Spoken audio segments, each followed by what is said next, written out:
వైజాగ్ లో జూలై 24న BNR golden diamonds opening సందర్భంగా మెగా ఆఫర్స్.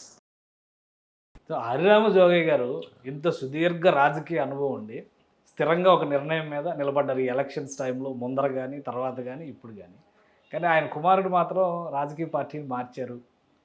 సో ఏంటి దీనికి వెనక్కి ఉన్నటువంటి రీజన్ ఏంటి? నాకు 5 కొడుకులు, 4 కొడుకులు నేను కూర్చుంటారు, నుంచోబెట్టి. ఈ ఒక్క కొడుకు మొదటి నుంచి ఇండిపెండెంట్గా యాక్ట్ చేయడం అసలు అలవాటు. నేను చిరంజీవి పార్టీ, ప్రజారాజ్యం పార్టీని నెత్తి మీద పెట్టుకుని నడిపినప్పుడు మా ప్రకాష్ బాబు, మా అబ్బాయి, కాంగ్రెస్ పార్టీలో ఉన్నాడు. ఓకే, అతను జగన్మోహన్ రెడ్డికి సపోర్ట్ చేశాడు. ఆ రోజున కూడా అటు కాంగ్రెస్లో ఉన్నాడు, నేను ఇటుంటే. అది చాలా ఇండిపెండెంట్ వ్యూస్ ఉన్న మనిషి మొదటి నుంచి కూడా. ఓకే, నేను ఎప్పుడు దాన్ని కాదన్నా, అతను ఇష్టాలుగా చేసుకోవాలి. ఎందుకంటే నేనెవరిని నా సంస్థను ఎవరిని ప్రమోట్ చేసే ఉద్దేశంలో ఎప్పుడు ఏనాడు అనుకోలే. వాళ్ళ ఇష్టాలు ఉద్దేశాలు వాళ్ళు ఇండిపెండెంట్గా పైకి రాగలిగితే ఓకే, అంతేకాదు మనం తీసుకోవాలనే ప్రయత్నం ఎప్పుడు చేయాలి. అది మొదటి నుంచి పాలిటిక్స్ 5 కొడుకులు అట్లనే రాజకీయాలు ఉంటూ వచ్చాడు. చాలా ఇండిపెండెంట్ వ్యూస్ ఉన్నవాడు. జనసేన పార్టీలో చేరినప్పుడు కూడా అక్కడ నాకు సంబంధం లేకుండా చేర్చుకున్నాడు పవన్ కళ్యాణ్. ఓకే, నాకు సంబంధం లేకుండా జిల్లా అధ్యక్షుడిని చేశాడు. కాబట్టి అలాగే నాకు సంబంధం లేకుండా అతను బయటికి వెళ్ళిపోయాడు. నాకు చెప్పాడు లేదు, నేను వద్దంటే కూడా వెళ్ళాడు. ఓకే, అతను ఇష్టం ఉద్దేశా, అంతేగాని మొదటి నుంచి అతను ఇష్టాలుగానే వెళ్ళాడు. మీరు ముందు జాగ్రత్తగా వైసీపీలో పంపారని ప్రచారం కూడా జరిగింది. ప్రచారం చేసిన వాళ్ళు కోవర్స్. ఓకే, ఏ పొలిటికల్ పార్టీ కోవర్స్ ఇప్పుడు నేను చెప్పడం మంచిది కాదు. కొంతమంది కోవర్స్, అదర్ పార్టీకి సంబంధించిన కోవర్స్ కావాలని నాకు పవన్ కళ్యాణ్కి దూరం పెంచాలని ఆ రకంగా ప్రయత్నాలు చేశారు. దానివల్ల వాళ్ళ సక్సెస్ కాలేదు. ఎందుకంటే మొత్తం కాపు సంక్షేమ మొత్తంగా మేము చేసాం. ఓకే, జనసేనకి కాదని అనేవాళ్ళు ఎవరు లేరు. నన్ను నువ్వు వ్యతిరేకం చేసావని చెప్పేవాళ్ళు ఎవరు లేరు. ఖచ్చితంగా జనసేనలో ఉంటారని స్టేట్మెంట్ ఇచ్చాను నేను. మా వాడు వెళ్ళిపోయారు సార్. ఈరోజు వరకు ఉన్నా. ఇప్పుడు ఏంటి రిజల్ట్ వచ్చిన తర్వాత, ఇప్పుడు గవర్నమెంట్ మారిన తర్వాత ప్రస్తుత ముఖ చిత్రం ఏంటి? నాకు అవసరం లేదు. ఎందుకంటే అతన్ని ఏదో ప్రమోట్ చేయటం వరకే నా వంతు. ఏదో చీఫ్ మినిస్టర్ అనుకున్నాం, డిప్యూటీ చీఫ్ మినిస్టర్ అయిపోయాడు. ఓకే, అతని పని అతను చేసుకుంటున్నాడు. ఇంకా మా కాపు సంక్షేమానికి రాజకీయాలు. మళ్ళీ మీ అబ్బాయి కూడా మిమ్మల్ని అప్రోచ్ కాలేదా ఈ జరిగిన? మా ఇద్దరికి ఆ రోజు నుంచి ఈ రోజు వరకు మాట్లాడలేదు. అతను వెళ్ళిపోయిన దగ్గర నుంచి ఈ రోజు వరకు మీతో మాట్లాడుకోలేదు. అతను గొడవ అతను, నా గొడవ. అందుకని అసలు ఏం మాట్లాడటం అట్లా రావటం. తండ్రి కొడుకులు అంటే నా ఆస్తులకు సంబంధించిన గొడవలు ఉంటే ఉండొచ్చు. రాజకీయాల్లో ఈ జగన్మోహన్ రెడ్డిని ఆవిడ ఎవరో బ్రదర్స్ సిస్టర్స్ తెలుగు పార్టీలో లేదా? షర్మిల ఎంతమంది లేరు కొడుకులు తల్లులు తెలుగు పార్టీలో. అలాగే కొడుకు తల్లి ఎలా చెప్తే కొడుకు అలా వినాలని రూల్ ఉందా?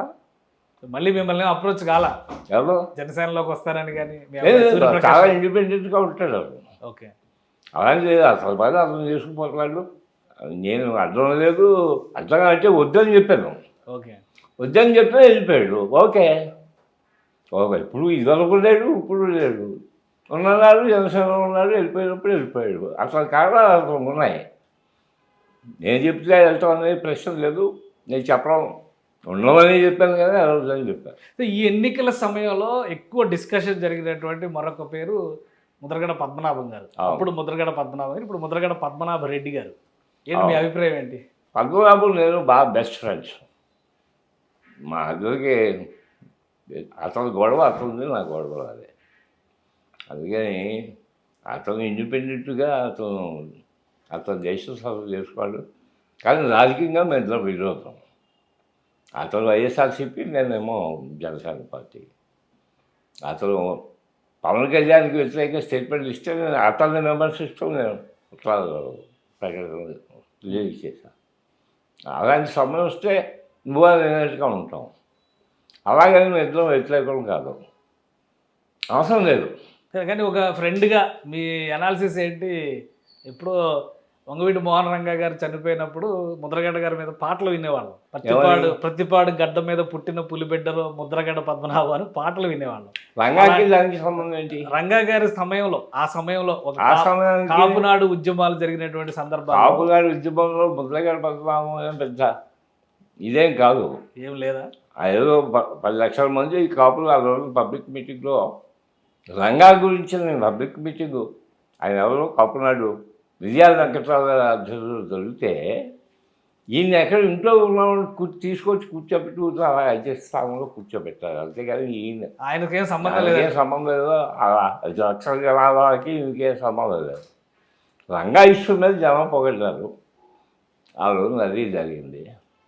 ఈ గొప్పతనం లేదు. అప్పటి నుంచి కూడా 94, 95 సమయంలో కాపు రిజర్వేషన్ గురించి ఆయన మాట్లాడిన 2003, లేదు చెప్తున్నాను కదా. కాపు రిజర్వేషన్స్ ఇష్యూలో విజయభాస్కర్ రెడ్డి గారు ముఖ్యమంత్రిగా ఉన్న రోజుల్లో ఒకసారి ఆందోళన చేశాడు. ఏదో సైకిల్ మీద ఏదో చేయటం అట్లా చేసిన సందర్భంలోనే జీవో నెంబర్ 30 ఇచ్చారు.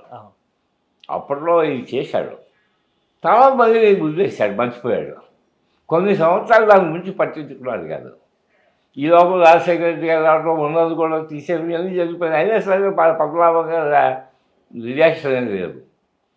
ఎందుకు వచ్చిందో మళ్ళీ చంద్రబాబు నాయుడు ముఖ్యమంత్రి అయినప్పుడు రియాక్ట్ అయ్యాడు. 2016 దానికి కొంతమంది ఏం చెప్తారంటే నా బట్టి పొలిటికల్ అనలైజర్స్ అది జగన్మోహన్ రెడ్డిని సపోర్ట్ చేసే ఉద్దేశంలోనే ఆ యాజిటేషన్ స్టార్ట్ చేసి ఆ కార్యక్రమం చేశాడు. కానీ రియల్గా ఏదో కార్పొరేటర్స్లో చేసింది కాదు అని చెప్తారు. అది జరిగిపోయింది అనుకోండి, ఏదో జరిగిపోయింది. కానీ చేశాడు కదా, ఏదో చేశాడు కదా. దాని గురించే కదా మంజునాథ్ కమిషన్ వేశాడు, లేకపోతే ఏది కదా. దాని గురించే కదా ఈడబ్ల్యూఎస్ కోటాలో 10%, 5% చంద్రబాబు ఇచ్చాడు. ఇవన్నీ జరిగినాయి కదా. ఏదైనా ఆలోచనపడు కదా ఎవరో. మీరు మాట్లాడారా? పద్మనాభ రెడ్డి గారుగా మారిన తర్వాత మీరు మాట్లాడారా? ఏం లేదు, మాట్లాడలేదు. అంతకుముందు కూడా నేను మాట్లాడుకోవడం లేదు. అసలు ఒరిజినల్గా చెప్పంటారా మా ఇద్దరు కూడా సంబంధం? చెప్పండి.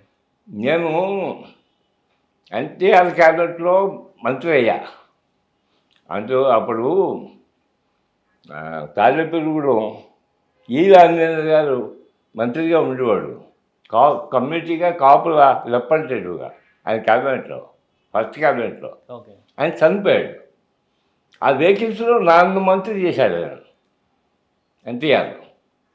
అప్పుడు ఈ ఎమ్మెల్యే నాకు ఇచ్చాడు ఆ వేకెన్సీని, తనకి ఎవరైనా బాధపడి కూడా పద్మనాభం గారు.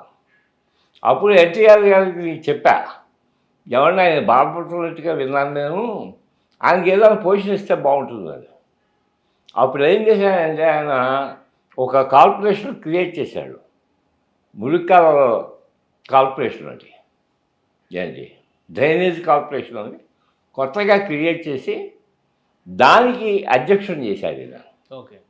నేను చెప్పడం వల్ల అప్పుడు నా ఆఫీస్ నుంచి నా కారులో తీసుకున్నది దీన్ని ఆ ఆఫీస్ కొత్త ఆఫీస్కి తీసుకెళ్ళి అక్కడ ఈయనేమో బాధ్యతల స్వీకారం నేను దగ్గరుండి చేయించడం ఇవన్నీ జరిగి. దట్ ఈస్ హౌ పద్మనాభానికి మొదటిసారిగా ఎలా విడిపోయారు మరి తెలుగుదేశం పార్టీలో? ఆయన చెప్పారు ఆవేశం ఎక్కువ. తర్వాత 3 మాసాలకే ఏంతో కూర్చులో రాజీనామా చేసి వెళ్ళిపోయాడు. తర్వాత ఎప్పుడు కోపం వస్తే అప్పుడు రాజీనామా చెప్పి వెళ్ళిపోవడం అది మొదటి అలవాటు. ఆయన నడకే అదో పద్ధతి అలా చేసుకుంటూ వచ్చాడు. ఏదైతే కార్పొరేటర్స్లో ఉద్యమాలు చేశాడు, మనకి కాదని ఏం చెప్పలేం కదా. సుమన్ టీవీలో మీ పర్సనల్ అండ్ బిజినెస్ ప్రమోషన్స్ కోసం కింది నెంబర్కి కాంటాక్ట్ చేయండి.